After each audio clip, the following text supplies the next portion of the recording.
How's it going, everybody? It's me again. By popular request for today's tutorial, I'm doing more fantasy terrain instead of sci-fi.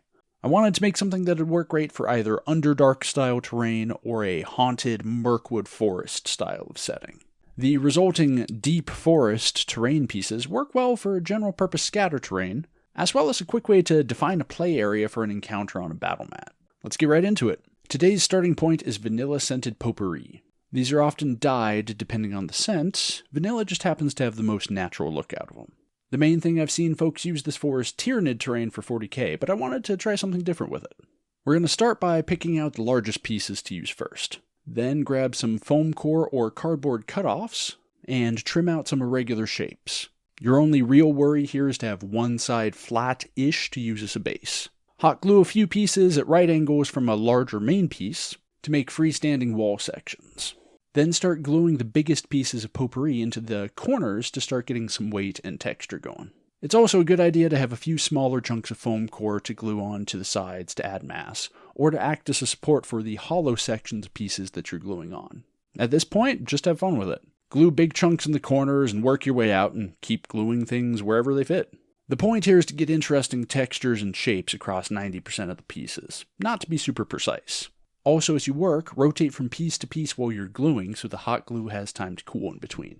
I decided that the largest forest section should have a tree coming out of the center as well. So I twisted together and melted down a few pipe cleaners for that. A few strands of decorative plastic plants filled out the top branches, and a few smaller plant sections here and there to add a bit more life to the pieces. You can also see here that I added a few buttons as larger mushroom caps. At this point, you've probably got a few gaps between potpourri pieces with some hot glue sticking out. An easy way to cover that up is with either white glue or Mod Podge and some forest flocking. To keep the flocking in place and stiffen up the potpourri a touch, a few coats of watered-down PVA glue is going to be handy. I like to do a half and half mix of PVA glue and 50% rubbing alcohol in a well-ventilated area. The rubbing alcohol lowers the surface tension a bit more than just the water, so it'll soak into cracks a bit better. Do one or more coats, leaving the forest to dry in between. After that, just do a quick brown ink if you want to bring out some shading, a brown paint on any exposed glue or foam core that looks out of place, and some quick paint or dry brushes to hit some highlights and add color to the plastic plants. This was very much a trust the process kind of build. When you've got a table full of ugly foam core walls with a few random bits of plant stuck to them, it's not likely going to fill you with confidence. But in the end, we wind up with some unique fantasy scatter. Wall sections like this can also be a great way of outlining an encounter area for an RPG. And now for something different.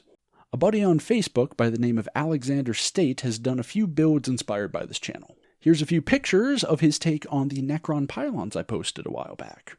The snappy looking portal we've got here is hot glue with a bit of green ink on it. He donated this set to his local game store down in Aussieland, a store called Jolt Games. Alex also has a blog with some cool projects, conversions, and reviews, which I'll link down below. If you were inspired by any of my projects, get at me with some pictures and video. It's always inspiring to see other points of view on projects, and I am always happy to give whatever humble degree of a shout out I can for you that my platform allows. Thanks for watching, everybody, and I'll see you in the next build.